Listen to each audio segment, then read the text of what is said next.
As some of you have come to realize during my time here at St. Pius, I love to travel.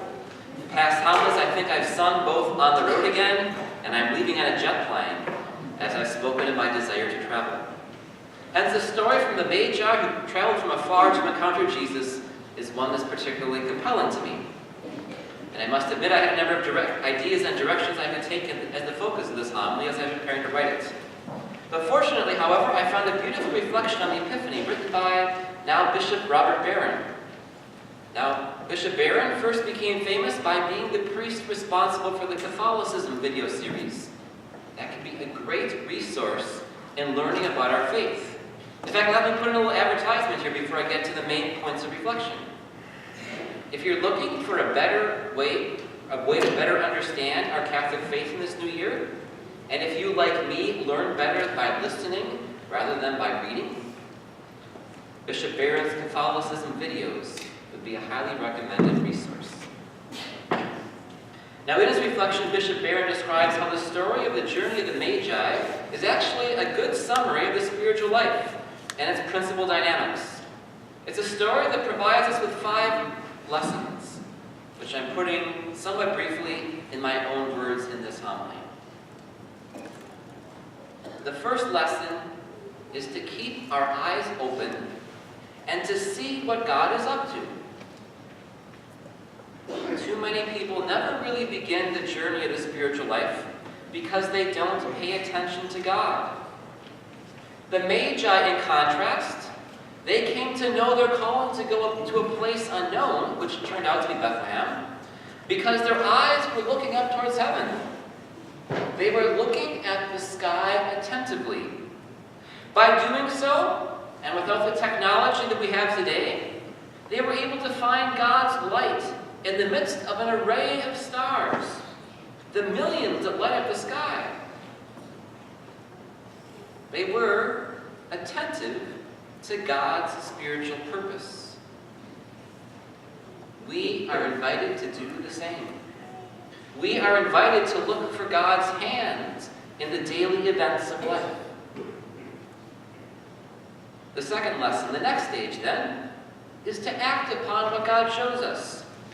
Christianity is to be lived out, not just thought about, not just gazed upon, although we should spend some time thinking about and gazing upon God. But once the Magi saw the star, they moved, they followed it, and they did so despite not knowing where they were going, despite the length of the journey involved, despite the dangers involved in a journey, despite the fact that moving for an unknown period of time would mess up whatever plans they might have had for the time they were away. The Magi demonstrates to us it's important not to miss the opportunities God gives us, and especially when we know how God wants us to act. But instead we fail to do so out of busyness, or laziness, or fear, or the influence of bad habits. You know, the Magi could have waited and said to themselves, well, let's just do that next year. But then it would have been too late. The third lesson is that when we walk in the path that God lays out for us, we can expect opposition. For we live in a world that's been touched by sin, in which there are people who are at cross purposes with God. Now, in the case of the Magi, opposition to God was found in the person of King Herod. When Herod learned through them about the birth of the newborn king, what did he do? He became frantic. He wanted to learn the Magi's information as part of his plan to destroy the baby.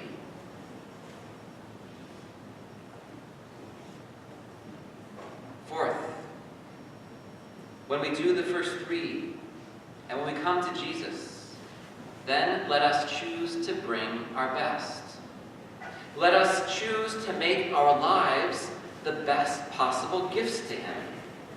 Let's not bring Jesus our second best. The Magi, they brought gold, frankincense, and myrrh.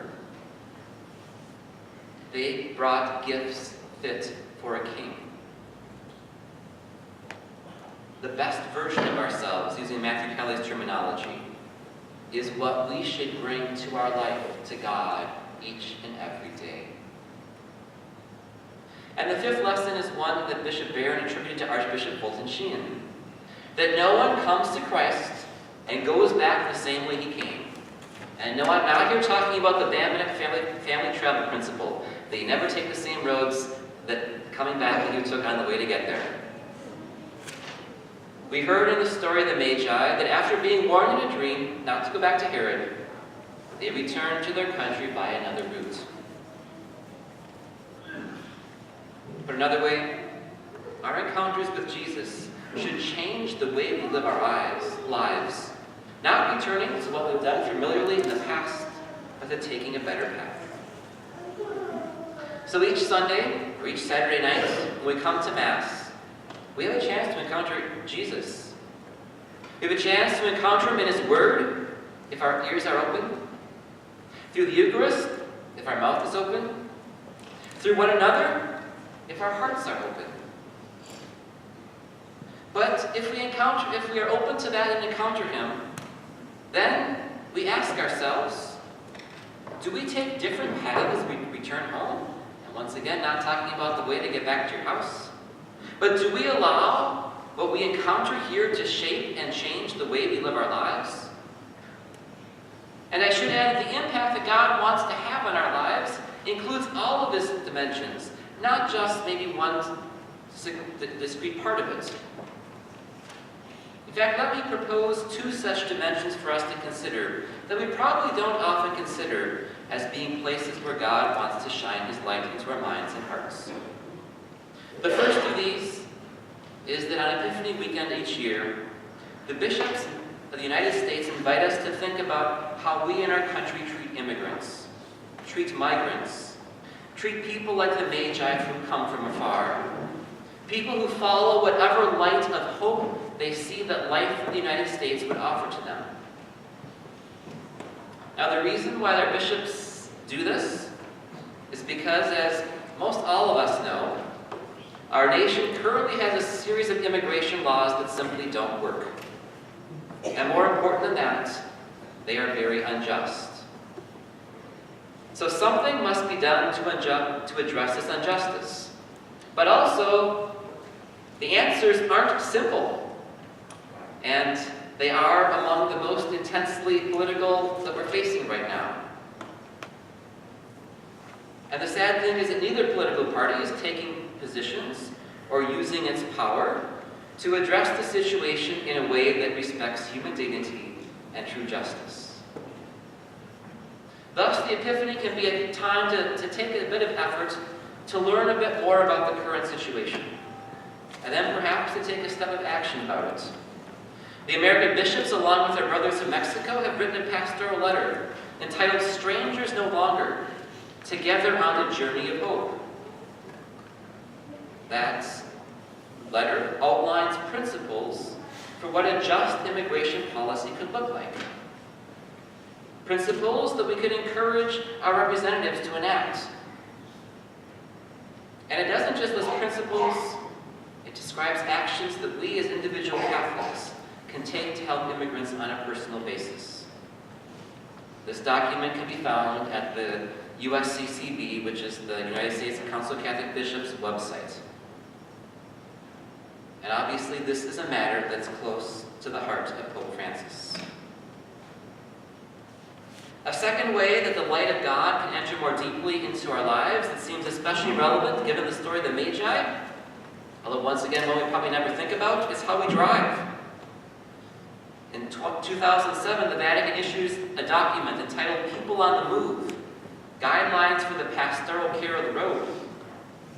The document talks about the many ways that highways can connect people together, can build community, transport goods and services. But the document also mentions how the highway can be a place of danger. And in fact, I was astounded to read that as of 2007, 35 million people have been killed in car accidents. Nearly 500 million injured since the car was invented. Now, the document doesn't say that we need to eliminate driving. However, those statistics drive home an important point, pun intended. The reality is that when we get behind the wheel, our actions can have profound consequences in the lives of many people.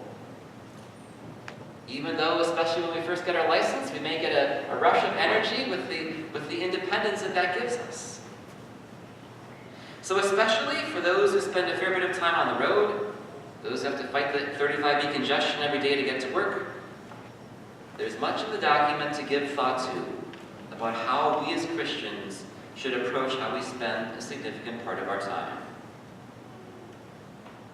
In fact, it even features a driver's 10 commandments to help guide us how we approach getting behind the wheel. And this document also can be found on the internet at the Vatican website. My sisters and brothers, as we continue our journey of life, our journey of faith, let us learn from the Magi. Let us be people who look for God's plans in our lives and then act upon them. Let us be people who expect and yet persevere in hope when we overcome opposition to following God's purposes. Let us be people who bring our very best to God by seeking to become and then offering to Him the best version of our lives as a gift to Him. Let us be people who take different paths after our encounter with God. People who are open to letting the light of God's truth shine into all aspects of our lives and hearts, including our attitudes and ideas about immigration, including how we go about driving.